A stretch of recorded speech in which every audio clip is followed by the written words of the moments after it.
Hello everyone, welcome to Jackals TV for this week. Today we are focusing on the junior Jackals. As you can see there, you see them in their black jerseys with the red shoulders and the white trim around the waist.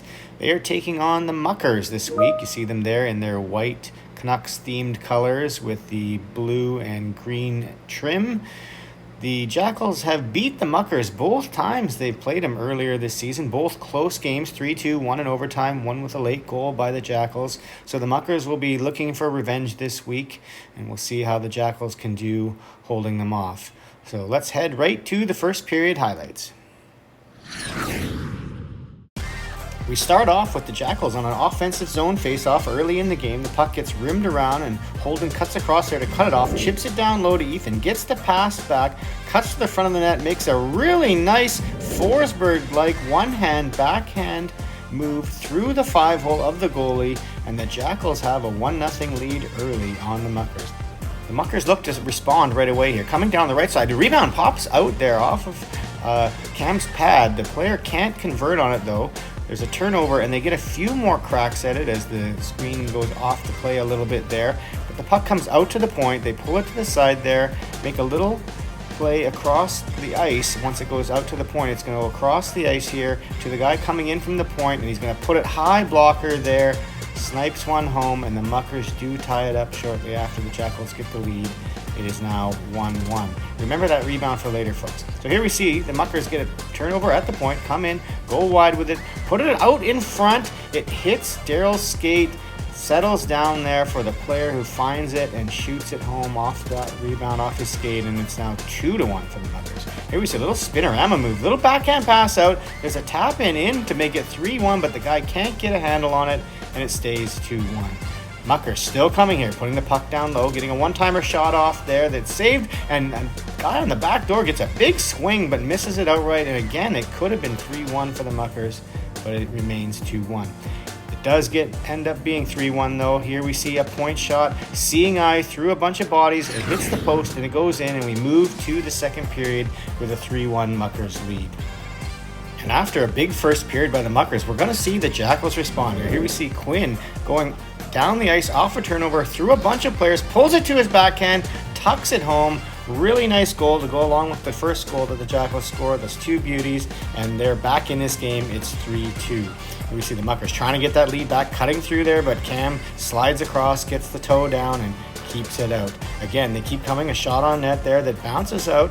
Holden turns it over, puts it around the Mucker defenseman, gets tripped up, and the Jackals are going to go on the power play once they give up possession. Here we see Holden getting a couple cracks at it there before the Muckers get possession and send the Jackals to the power play. So here they are on that power play. Holden moving it across to Daryl, who's looking around, figuring out what he wants to do, puts it back out high to Holden, gets a shot on net, down low on the blocker, but the goalie turns it aside to the corner.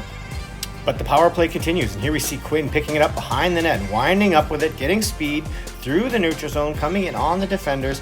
Drop pass there to Ethan, who gets a shot on net, but that power play is ultimately unsuccessful.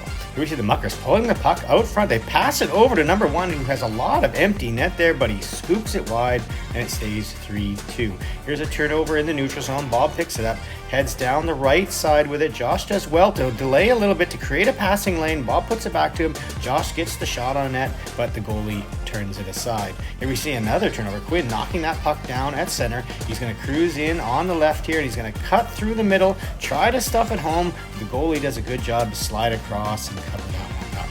Another chance here from the Muckers in front, but it gets turned over there, and Ethan goes hard up the middle, through everyone, comes in alone on that defender, one-on-one, puts a little move through his legs, gets through there, cuts through, turns to the backhand, goes upstairs. That's 3 for 3. 3 beautiful goals by the Jackals here, and they have tied this game up in the second. Muckers probably in their heads about this one. Look like they're maybe going to blow another one.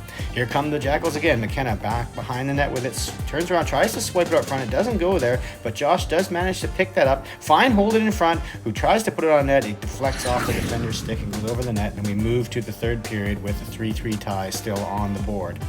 Muckers seem determined here in the third to not have another loss to the Jackals. So here they come. They put the puck on net. It bounces right out. Very similar to the rebound in the first period that they weren't able to corral, but this time they're able to get a hold of it, deposit it into the empty net there, and it's now 4-3 for the Muckers. You see a pass out front by Ethan DeBob, who was cruising in a little bit behind him, but he reaches back and gets it. Gets a decent shot on net, but ultimately it's saved and covered up. That leads to this sequence behind the net there with Quinn battling, and he gets taken down by the defender. That's going to turn into an interference penalty there and a power play for the Jackals to try to get back into this one. We see Quinn receiving that pass from Darryl up the middle. He's going to drive wide to the right with it. He's going to drop it to Holden, who's going to chip it through to himself, put a little backhand back towards where there's two players there. They might have fought over it a little bit, and ultimately it can't get tipped in, but it's a good chance. We see Holden again putting it on net. He takes it around back behind the net. Here's Bob cruising in from the point, puts it far side of the blocker. Doesn't get a lot on it, but the puck bounces out for a rebound, and there's a couple more whacks at it by the players in front of the net, and ultimately again it stays out, and the Jackals are unable to capitalize.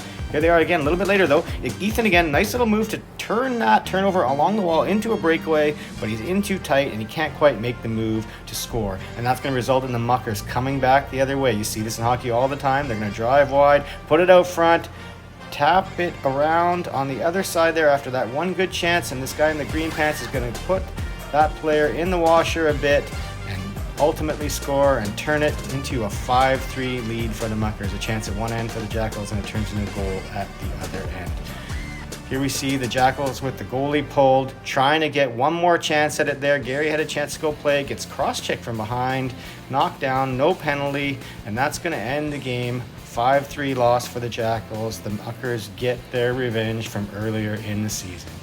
Here we see the scores this week. You see that loss by the Jackals there. The Old Mill Hockey beating the Kings, and the Thunder Buddies beating the Lightning in their game. So that's going to bunch the standings up a little bit. Let's have a look at what they look like now. The Jackals remaining at the bottom of the table there. Now behind the Lightning after that loss to the Muckers, and behind the Muckers as well, of course. Old Mill Hockey stays at the top ahead of the Kings. Thunder Buddies marching up the standings there, even though they only have 3 wins. They also only have 2 losses, so a lot of ties. So let's have a look at what the games are next week. Here we see the Jackals are going to be playing against the Thunder Buddies on Thursday. That'll be the Thunder Buddies' second game of the week, as they're making up for a missed game earlier in the week against the Kings. Thunder Buddies and the Kings each having 2 games this week. Well, that's it, folks. We'll see you next week for Jackals Hockey TV.